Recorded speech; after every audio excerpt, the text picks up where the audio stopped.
আসসালামু আলাইকুম রহমতুল্লাহ। প্রিয় বন্ধুগণ, আমাদের মজার গল্প চ্যানেলে আপনাদের স্বাগতম। আমাদের মজার গল্প চ্যানেলে প্রতিদিন পাবেন নিত্য নতুন মজার গল্প। সুন্দর মজার গল্পগুলো পেতে চ্যানেলটি সাবস্ক্রাইব করে ফেলুন এবং সবার আগে ঘটনাগুলো পেতে বেল বাটনে প্রেস করে রাখুন। ধন্যবাদ।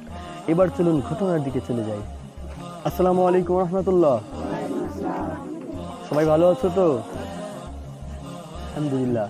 আজকে আমরা যে গল্প শুনবো, আমিরুল মুমিনিন হযরত ওমর রাদিয়াল্লাহু তাআলা আনহু এবং একটা মোমবাতির গল্প।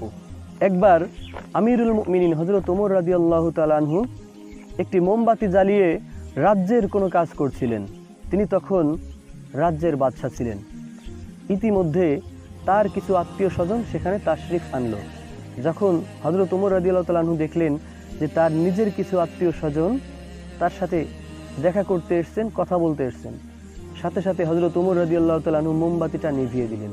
হযরত ওমরের মোমবাতি নিভানো দেখে তার আত্মীয় স্বজন প্রশ্ন করলো যে, আমিরুল মুমিনিন, আমরা আপনার নিজের লোক, আত্মীয় স্বজন, আপনার সামনে আসলাম, আপনাকে দেখতে আসলাম, আপনার সাথে কথা বলতে আসলাম, আর আপনি সাথে সাথে মোমবাতিটা নিভিয়ে দিলেন, কারণ কি? পরপরই হযরত ওমর রাদিয়াল্লাহু তাআলা আনহু আর একটা মোমবাতি প্রজ্বলিত করলেন, জ্বালালেন। তখন তারা আশ্চর্য হয়ে জিজ্ঞাসা করলো যে, আমরা আপনার আত্মীয় স্বজন, আপনার সাথে দেখা করতে আসলাম, আপনি আসা মাত্রই প্রথম মোমবাতিটা নিভিয়ে দিলেন, আর একটা মোমবাতি জ্বালালেন, তার কারণ কি? আমাদের জানতে ইচ্ছা করে। তখন হযরত ওমর রাদিয়াল্লাহু তাআলা আনহু বললেন যে, তোমরা হলো আমার নিজের আত্মীয় স্বজন, আমার নিজের লোক, আর আমি যে মোমবাতিটা জ্বালিয়েছিলাম, আমার এই মোমবাতিটা হলো রাজ্যের টাকা দিয়ে কিনা, আমার দেশের টাকা দিয়ে কিনা। আর তোমরা যখন ছিলে না, তখন আমি আমার দেশের টাকা দিয়ে কিনা মোমবাতি দিয়ে দেশের কাজ করছিলাম। কিন্তু তোমরা আমার আত্মীয় স্বজন যখন আসলে, তখন আমি দেখলাম যে রাজ্যের টাকা দিয়ে কিনা মোমবাতি জ্বলবে আর আমি তোমাদের সাথে কথা বলবো, এটা আমার দেশের টাকার অপচয় হবে। আর পরে আমি যেই মোমবাতিটা জ্বালালাম, এটা আমার নিজের টাকা দিয়ে কিনা। আমি দেখলাম আমার টাকা দিয়ে কিনা মোমবাতি জ্বালিয়ে আমার আত্মীয় স্বজনের সাথে আমি কথা বলবো।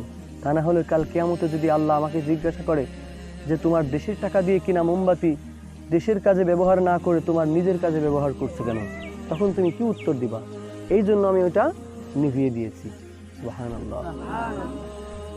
তখন ওই ব্যক্তিরা হতভম্ব হয়ে গেল, অবাক হয়ে গেল। ওই ব্যক্তিরা এসেছিল কিছু সুযোগ খোঁজার জন্য।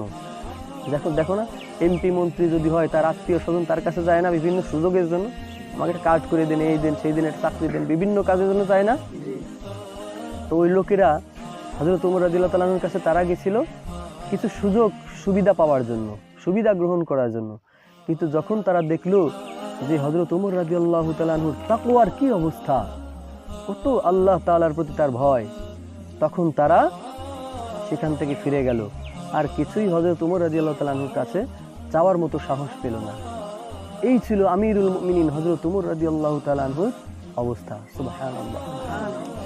প্রিয় বন্ধুগণ, এই ছিল আজকের ঘটনা। ভালো থাকুন, সুস্থ থাকুন। আবারও কোনো না কোনো সুন্দর ঘটনা নিয়ে হাজির হব ইনশাআল্লাহ। আসসালামু আলাইকুম রহমতুল্লাহ।